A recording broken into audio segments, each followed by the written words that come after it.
வணக்கம். இது ஒரு குளம். அதாவது அரட்டாவட்டிக்கு தென்பகுதியில் உள்ள ஒரு குளம் இது. இது குளம்னு சொல்கிறத விட அணைன்னு சொல்லலாம். அவ்வளோ தண்ணி அதிகமாக பரப்பளவு பிடிக்கிறது. ஒரு 100 ஏக்கருக்கு மேலே இதில் விவசாயம் பண்ணலாம். அந்த குளத்தில் நிரம்புகிற தண்ணி. இந்த குளம் நிரம்பிட்டாலே அரட்டாவட்டில் வந்து பகுதி நிலம் விளைஞ்சதுக்கு சமம்னு அன்றைக்கி முன்னோர்கள் சொல்லியிருக்காங்க. இந்த குளம் உருவானது கதையெல்லாம் கேட்டால் ரொம்ப சுவாரஸ்யமாக இருக்கும். அன்றைக்கி இந்த குளத்துக்கு உடம்பப்பட்ட ஒரு பெரியவர் வந்து முன்னால் அந்த குளம் இருந்தது வந்து வெள்ளைக்கல் பக்கத்தில் இருந்திருக்கு.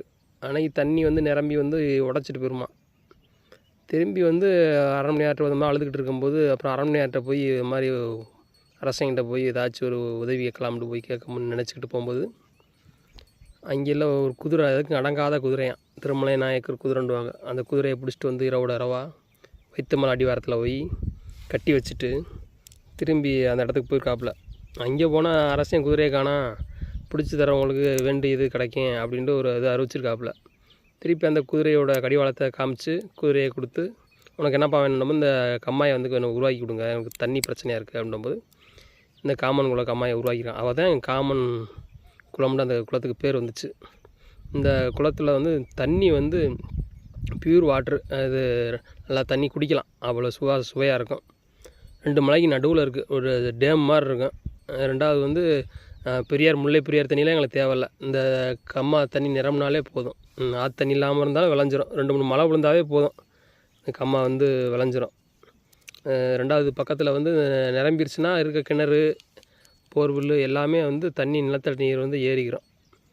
இந்த மீன் வந்து சுவையாக இருக்கும். மற்ற கம்மாயில் இருக்க மீனோட சுவையை காட்டி இந்த காமன் குள கம்மா மீன் வந்து ரொம்ப சுவையாக இருக்கும். அதனால் மற்ற கம்மாயை காட்டி ரேட்டு கொஞ்சம் மக்கள் விரும்பப்பட்டு வாங்குவாங்க. நல்லா டேஸ்ட்டாக இருக்கும்.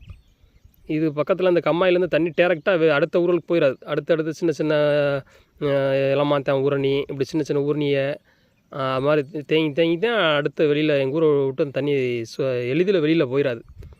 அடுத்தடுத்து சின்ன சின்ன தடுப்பணை மாதிரி குட்டி குட்டி குளங்களாக இருக்கும். அப்படி அணைச்சி வச்சு தான் வெளியில் விடுவாங்க. அப்படின்னும்போது எங்களுக்கு வந்து ஆற்று தண்ணியில் தேவையில்ல, மழை பெஞ்சாவே போதும். அந்த மழை பெஞ்ச தண்ணியை வேஸ்ட்டாகவும் ஆக்க மாட்டாங்க. ஒரு சொட்டு தண்ணியோட வேஸ்ட் பண்ண மாட்டாங்க. ஒரு 10 ஏக்கர் இருக்குன்னா அது ஒரு சின்ன ஒரு ஊரணி இருக்கும்.